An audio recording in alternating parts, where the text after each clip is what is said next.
Let me ask you this.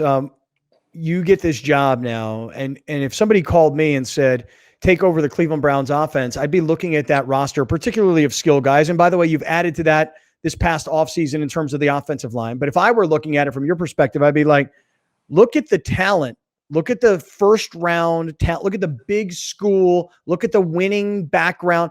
Look at these guys, especially the skill guys, running backs, receivers, quarterback, now tight end. I mean, there's a lot to this offense.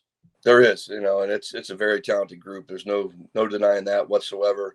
We had a 1,400-yard rusher and 2,000-yard receivers last year, and they did not have their best year in their eyes, which is great. They're still hungry. The receivers were banged up throughout the course of the year and fought through, and still were able to put up that type of production.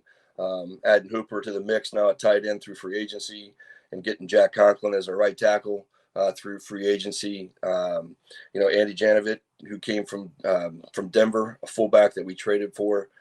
We got better already through free agency, and hats off really to Andrew Berry and the guys in the scouting department for getting that done through free agency.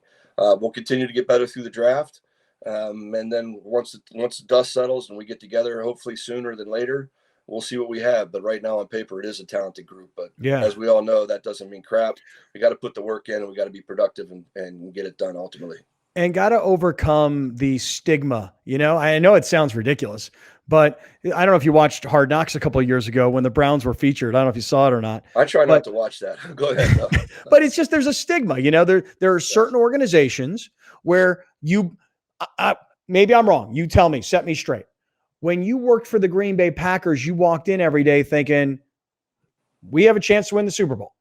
And perhaps when you walked into other organizations, maybe it wasn't the same feeling. Sure. Okay. So the Cleveland Browns have a stigma, which is, they go through coaches, they go through quarterbacks, they don't win. The fans are wearing bags on their heads because they got a passionate fan base out there. Great passionate fan base. I don't know. I don't know how you fix it, but I just know that there's so much talent on the field. I mean, I see the depth chart and there's so much talent. And of course, I believe strongly in the coaching staff. Well, as do I. And I think that ultimately, that's going to reflect on how we play. Talent is talent. What can you get out of that talent? That's what's important. And, I think this is a group of guys that want to be great. My message to them is don't worry about winning the season. Let's just win the day. Let's don't listen to the outside noise. That doesn't mean crap what other people say or think, good or bad. It's just about the guys in the room. And I know it's a cliche, but it is so true. My message to them is always going to be about each other. And that's most important. Nothing else matters other than us. And if we could just block the outside noise, take the good and the bad and throw it out with the bathwater, come to work every day, try to get better and grow as a team and as an offensive unit, and with the talent we have, I feel pretty good about our chances of winning that day.